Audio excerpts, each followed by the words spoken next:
തിരുവാർപ്പ് ശ്രീകൃഷ്ണസ്വാമി ക്ഷേത്രത്തിൽ മോഷണം നടത്തിയയാളെ കുമരകം പോലീസ് പിടികൂടി.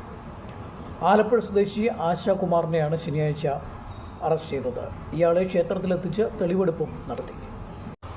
അമ്പലക്കള്ളൻ ഒടുവിൽ ശനിയാഴ്ച പിടിയിലായി. ആഴ്ചകൾ നീണ്ട അന്വേഷണത്തിനൊടുവിലാണ് ക്ഷേത്രമോഷ്ടാവ് അറസ്റ്റിലായത്. തിരുവാർപ്പ് ശ്രീകൃഷ്ണസ്വാമി ക്ഷേത്രത്തിൽ മോഷണം നടത്തിയ ആലപ്പുഴ സ്വദേശി ആശാകുമാറിനെയാണ് കുമരകം പോലീസ് ഇന്ന് പിടികൂടിയത്.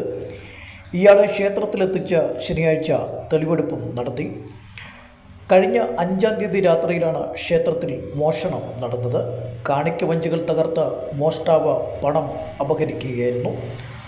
സംഭവ സ്ഥലത്ത് നിന്ന് ലഭിച്ച ദൃശ്യങ്ങളും വിരലടയാളവും തിരിച്ചറിഞ്ഞാണ് പോലീസ് സംഘം പ്രതിയെ കുടുക്കിയത്.